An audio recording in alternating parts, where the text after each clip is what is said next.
Assalamu alaikum, les loukoum, Charles-Édouard. Faites-moi donc part de votre ressenti quant à ce contenu que TikTok m'a si généreusement suggéré de visionner. Mais j'ai tout de même 83 ans, moi. Ceci n'est plus de mon acabit de me référer à de telles synepsies. Mais absolument pas. Trompez-vous, Huguette. Sachez que ces contenus sont aussi bien faits pour Charles-Édouard que pour vous. Mandiaï a 34 ans et a vécu dans une petite ville portuaire non loin de la ville de Saint-Louis au Sénégal. Ces rues sablonneuses regorgent d'enfants qui jouent. Des charrettes laissant paître des chevaux, des ânes et des bœufs, ainsi que des chèvres errantes. La vie jusqu'alors y était paisible. Mais sachez, chers frères et sœurs, que tout ceci va changer. Le poisson vient à manquer et je vous propose, si vous le permettez, de l'écouter. Nous avions l'habitude d'attraper assez de poissons en une journée ou deux. Maintenant, il est de notre devoir de sortir loin des sentiers battus et ainsi partir des semaines entières en pleine mer afin de rapporter la même quantité de poissons.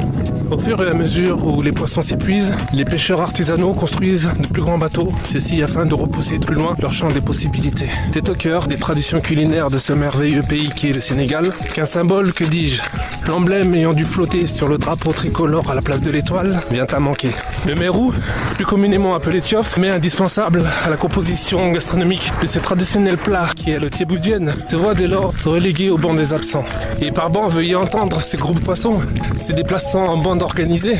Comprenez donc que l'effondrement de la pêche au Sénégal, c'est l'équilibre familial et social d'une nation tout entière qui sont trouvés ébranlés. Ceci impactant directement les ressources de 600 à 700 000 individus. Veuillez donc considérer que pour ces acteurs de la surpêche, les Galapagos, ces fameux cargos pouvant extraire 300 tonnes à la fois, retirer le pain de la bouche de tant de familles, ceci réclamant un effort si peu considérable que l'on peut le ménager en moins de peine que 4 par 3. Auparavant, fumée et séchée, la viande de poisson pouvait être transportée jusqu'à la sous-région. Et c'est désormais au tour des mangroves de faire office de garde-manger. Sachez par ailleurs que le comble de l'exploitation massive de ces poissons, c'est qu'après avoir été broyés pour être transformés en farine de poisson, ceux-ci ne sont pas destinés à nourrir directement les habitants d'Europe ou d'Asie, mais devinez qui, ou plutôt devinez quoi, leurs animaux d'élevage. Et ouais, c'est l'équivalent de la nourriture de 30 millions d'habitants d'Afrique de l'Ouest, du Mali en passant par le Burkina Faso, la Guinée, disparaissant au profit des saumons, poulets et porcs des pays les plus riches. Ce que Dieu a donné à certains, il a très probablement donné d'une autre manière à d'autres. Et avant même la fin de cette citation, permettez-moi de vous poser cette toute dernière question. À qui la faute ?